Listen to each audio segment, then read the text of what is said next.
Back at the end of 2023, Insomniac Games were unfortunately the victim of a massive data breach by a ransomware group known as Ratchet. They managed to get their hands on almost 2 terabytes worth of Insomniac data. This would go over all kinds of information, mainly to do with projects that are in the pipeline up until about 2030. Details on various Marvel-related video games to do with Spider-Man and of course Wolverine. Even an in-development build of Wolverine was leaked. Concept art, earning reports, scripts. This is one of the biggest leaks in video game history. For me, the most interesting thing that came out of this was the project pipeline to see exactly when each of the Insomniac Games currently slated projects are set to release. From this, it was revealed that a new Ratchet Clank game is targeted to release in 2029. This would no doubt be a follow-up to 2021's Rift Apart. Along with that, Insomniac Games have even begun very early pre-production on this new Ratchet Clank title. We know this because a small amount of concept arts, a very short script, and even some ideas panels were part of this data breach. I wanted to talk about some of the information that was detailed within some of the stuff that came out to do with the new Ratchet Clank title for a little while now, as this next vision for the next game is quite exciting, seemingly taking a lot of ideas from one of the best Ratchet & Clank games still to this day, Crack in Time. And it would seem that the narrative for this next game is finally going to reach a point that the story has been moving towards since the beginning of the Future series on PlayStation 3. Almost all of the stuff that came out of the leak has pretty much been removed internet-wide. However, I did ensure to save all of the Ratchet & Clank related stuff, as it does interest me the most. Now, there's absolutely no way that I'm going to show any of the leaked assets. That would basically be me nuking myself, but I am going to talk about and detail some of the stuff. Also, it is incredibly important to know that the game is currently in very early pre-production. That means that any of the stuff that came through from the leak is subject to change. And although the game is slated for a 2029 release, it's not to say that that is definitely the year we're going to get it. Also, with it being 2029 or beyond, this tells us that this next Ratchet game is going to be a next generation title, PlayStation 6. So the story of this next game is no doubt going to be revolving around Ratchet finally meeting the Lombax race. This is something that we've been moving towards since the beginning of Tools of Destruction with the introduction of Emperor Tachyon. Tools taught us that in the past, Lombaxes were at war with another race known as the Kragmites, the same race as Emperor Tachyon. The Lombaxes had used a device known as the Dimensionator, the same device we see used in Rift Apart, to wipe out the Kragmites by banishing them to another dimension. Years later, it was revealed that a certain Kragmite still remained, and that was Emperor Tachyon. Tachyon was raised by the Lombaxes, meaning that he'd have access to Lombax-related technology. Upon Tachyon learning about the past and how the Lombaxes had banished the Kragmites, he made it his life's mission to wipe out the Lombax race. As an attempt to avoid war conflict once again, the Lombaxes had decided to use the Dimensionator in order to hide themselves in an alternate dimension, with only a few Lombaxes remaining behind, notably Caden, Ratchet's father, a baby Ratchet who would be placed on planet Veldin, and Alistair. Jumping over to Crack in Time, its premise revolves around Alistair wanting to use the Great Clock, turning back time and changing history so that the Lombaxes had never raised Tachyon, ultimately meaning that almost the entire Lombax race wouldn't use the Dimensionator to flee. We find out that this isn't really how the Great Clock works, and doing something like this would jeopardize the entire known universe. We managed to stop Alistair from using the Great Clock, although it meant that he had to sacrifice himself, using his wrench as a means to deactivate it. With the story that Rift Apart presented to us, we see the return of that familiar device, the Dimensionator, but this time reconstructed by Clank as a means for Ratchet to finally use it in order to find the Lombaxes. However, in typical Dr. Nefarious fashion, he intercepts and uses the Dimensionator for himself to pull through a version of himself that, rather than losing all the time, wins all the time. This obviously created interdimensional chaos throughout the known solar system. This would pull through all kinds of things from multiple different dimensions. Most importantly here is Rivet, another Lombax. The end of Rift Apart sees us putting a stop to Emperor Nefarious, the parallel version of Dr. Nefarious, and finally getting our hands on the Dimensionator. So at this stage in the story, it is alluded to at the end of Rift Apart that we're essentially going to be returning Rivet to her dimension. However, Ratchet does mention that he wants to make a quick pit stop. This pit stop is no doubt visiting the dimension where the original Lombaxes fled to. This is a conclusion that we've been slowly moving towards since the introduction of the future story back in 2007. That means that if this Ratchet & Clank game truly is to release in 2029, that means that this story has taken 22 years to get to the point of Ratchet finally finding the Lombax race. Now, one of the concept briefs, part of the leak, details a mysterious society, which essentially is a Lombax city. Apparently, this society relies heavily on dimensional tech and is built within a containment field. It is described as being a city that is contained within a bubble. So it would seem that even in this dimension, Insomniac planned for the Lombaxes to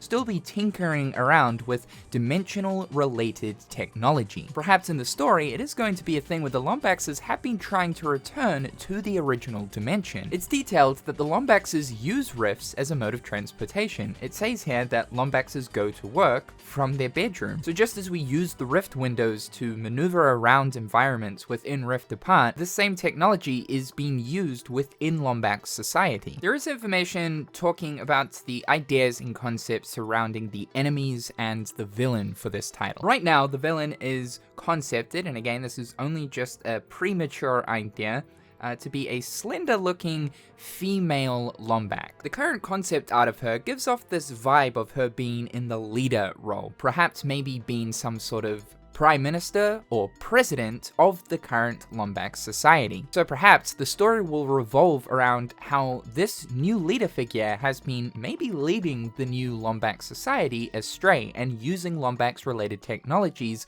for evil purposes. Because one of the enemies that's detailed here is known as a dark matter beast. There's two concept arts for this enemy. Basically picture a giant hulking, demonic looking Lombax. Pretty much think Dark Jack, but for a Lombax, and also buff as hell. There are details here of the main villain having some form of a connection to the Dark Matter Beast. It's apparently a creature of multiple dimensions and has been changed by Rift energy. Could it be that the idea here is that the new villain has been creating an army of Dark Matter Beasts, basically Lombaxes that have been twisted and warped by that of Rift energy. Interestingly, it's described here that the Dark Matter Beast has the head of Alistair, the Lombax from Crack in Time. Now, I don't think it's literally Alistair. I mean, after all, we saw him die in Crack in Time. I think Insomniac are using the head of Alistair as a point of reference for the look of the Dark Matter Beast. However, the most detailed concept art here literally shows us a fight between Rivet Ratchet, we can also see Kit in the shot, versing the Dark Matter Beast, with the villain standing off in the background, watching the fight ensue. And the Dark Matter Beast in this instance is quite literally just a giant hulking version of Alistair. So I don't know, it's sort of up in the air. Do Insomniac Games plan on somehow returning Alistair? Is this an alternate dimension version of Alistair? Perhaps the most detailed aspect of this new game is stuff to do with spaceship gameplay. And this is something that gets me really excited because it definitely harkens back to Crack in Time and the way that the travel system worked in that game. In most Ratchet & Clank games, when it comes to going from one planet to another, it's simply just via a menu when you jump in your ship. Then you have a loading screen, then you arrive at the planet.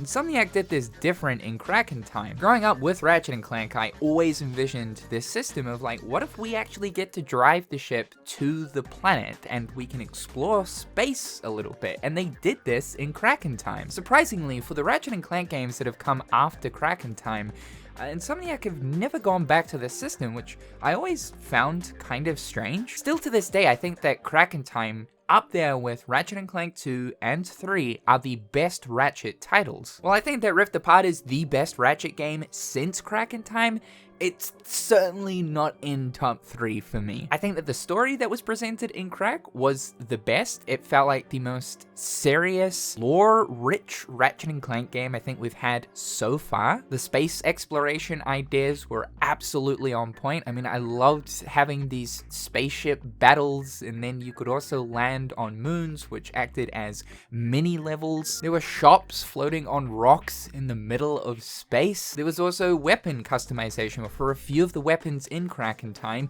you could actually change around the color palettes, you could change the way the actual weapon behaved. So many cool ideas that Crack had that haven't been re-implemented into a Ratchet game since. So the details that we have here on space exploration are very much Crack in Time. One of the goals here for this new game says showing off the exciting possibility of Ratchet & Clank style space exploration and the crew's role. Set your course and explore the galaxy looking for your next clue in your trip home. So I think that we will come across the Lombax Society, but it's also going to be this adventure of, at some point, we get a little bit lost. Maybe there's no means of being able to return home, and part of the goal here is to find our way back to our dimension, also in the process of which returning Rivet to hers. Obviously, this will be an adventure where we have Rivet and Kit with us, so it seems as if there's going to be some type of system where we can go between the two characters. There's details here talking about points of interest within space like diners or gas stations, diversions like hyperbikers, distant black holes. So again, different activities that you can kind of engage in while you're exploring space. There isn't anything within these leaked briefs that outright confirm proper space exploration, but just with the way everything is worded, it does seem as if they're returning back to that original idea that Crack in Time had. The other really detailed concept art here is of Rivet, Ratchet, and Clank sitting in the ship, looking over at Kit harvesting what looks like a raritanium crystal on an asteroid. So again, it reminds me of that whole idea of perhaps maybe we'll be able to land on different moons or asteroids and explore them to harvest raritanium used to no doubt upgrade our weapons. There's also the mention here of customization elements for the ship itself, so this is something we got a little bit in Ratchet 2 and Ratchet 3, as well as in Crack in Time. Though this system wasn't a major focus or anything, it certainly does seem as if this next Ratchet game, one of the big focuses here is going to be space exploration and the systems to do with the spaceship. I also like another idea that was mentioned here, that within the cockpit of the ship and inside, as you explore different planets, you'll gain different souvenirs and collectibles that will be displayed around the ship. So it might even be a thing where we can actually explore the ship, stop driving it, and exit the pilot's seat and walk around and engage in different stuff on the ship itself. Ratchet & Clank is a sci-fi driven game, and one of the coolest elements of sci-fi is the space side of it, right? So it seems like there is a heavy emphasis on that. The last information we've got here is detailing a specific planet, one that's described as being a very mountainous planet, with the location having a big sanctuary or temple on top of a mountain.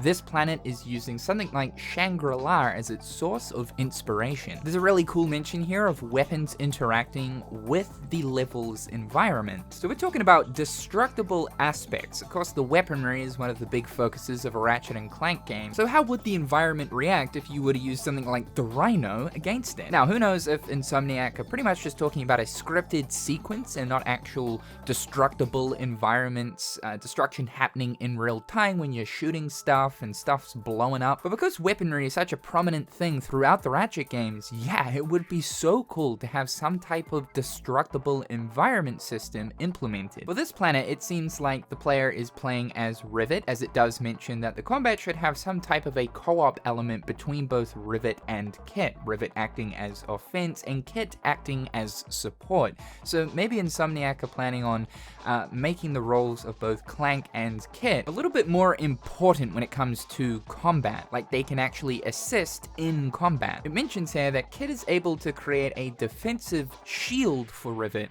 while engaging in combat. Sort of reminds me of the weapon that you could buy in Ratchet & Clank 2, the Clank Zapper, that was pretty useless and way too expensive, but cool nonetheless, allowing Clank to actually attack enemies. So that's everything we currently know about the next Ratchet & Clank. Stuff that, of course, we never should have found out about, but it's important to keep in mind that everything here is subject to change. These are just ideas. From the ideas and concepts that Insomniac currently have for it though, this really is sounding like almost the dream Ratchet Clank game, ever since seeing the ideas presented in Kraken time. Be sure to leave your thoughts and opinions in the comments section down below. Thank you guys so much for tuning in today. Be sure to subscribe to the channel to keep up with everything going on here. As well as that, check out my other garbage social media platform. A big thank you to my wonderful Turkey-tastic patrons. I hope you're all having a fantastic day, and we'll talk real soon.